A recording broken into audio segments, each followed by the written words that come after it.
Byli všichni taky obezřetní. Dobrý večer, dámy a pánové. Vítáme vás u přímého přenosu z letních olympijských her Nesměř 2016 překvapivě. Budeme svědky napínavého souboje, moderního pětiboje, kde se nám letos přihlásili pouze dva borci, a to je Maho Jakovič z Finska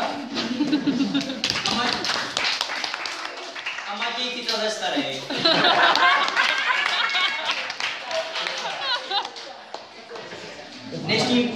Dnešním přenosem vás provede Anna Bravencová.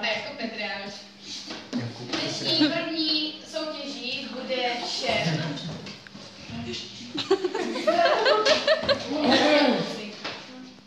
Kluci se nám postavili blbě, takže si to spravil.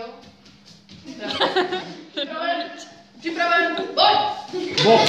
Závod začal, vypadá to velice napínavě. Nevíme, kdo vyhraje.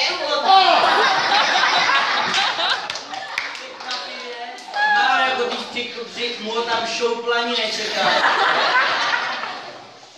A nyní si dáme asi 10minutovou přestávku a přesuneme se na plavecký stadion.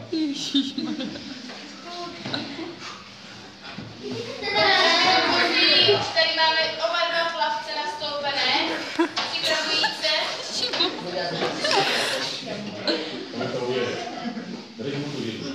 Na místa. Který je teďka ten Matěj, to trenář. A ten Matěj, Matěj Cica. Toto je Matěj Cica. Máme jako...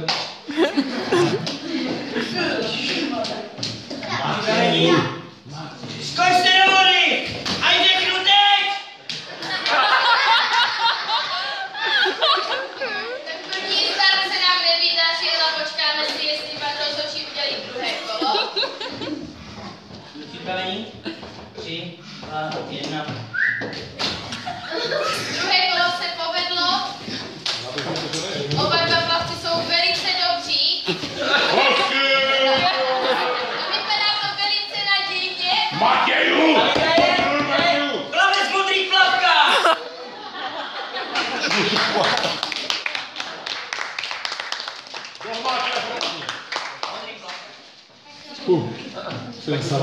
Další disciplína bude střelba.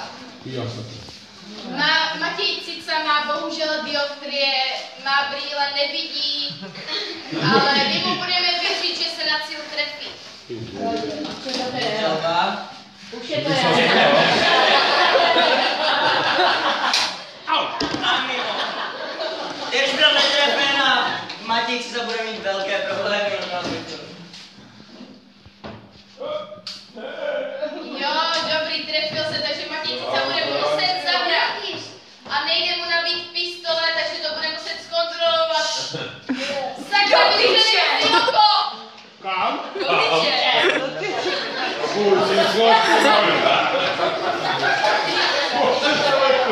Jsem si orosil. Bude pro něj muset dojet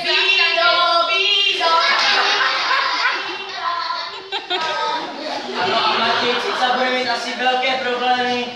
Ale už se zotavil, takže se můžeme přesunout na běh, který bude velice napínavý, protože oba dva sportovci mají velice vyvinuté svaly. A tady je Cica který? Cica je Klárka.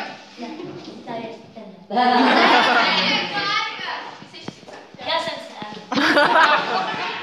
Je vidět, paní hlasatelko, že okamžitě pochopil, kdo je Cica. A je to Cica nebo Číča? Cica! Závod se připravuje ke startu.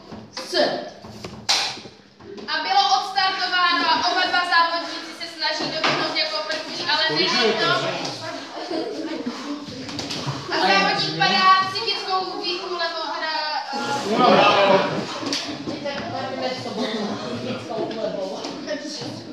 Pusu. Krásné. Vypadá to, že To je máme přátelské hodně gesto. hvězdy. Fair play. Je. Velkové. A Matěj Cica dobíhá jako první a tím si nazbírá velice moc bodů, takže mu to pomůže do celého pětiboje. Je to tam.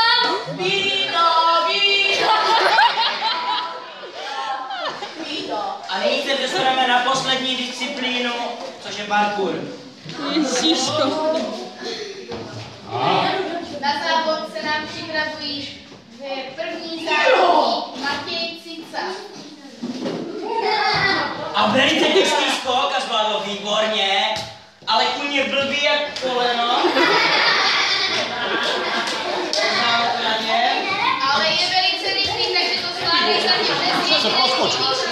probíhají do cíle, takže Matěj Cical bude mít velice dobré umístění.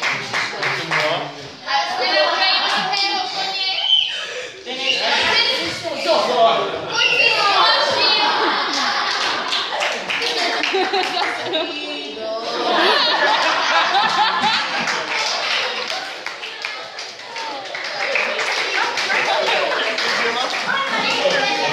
společně. Ano, máme tu velice zajímavou zprávu od olympijského výboru, že oba závodníci byli tak příšerní, že jim olympijská medaile udělena nebude.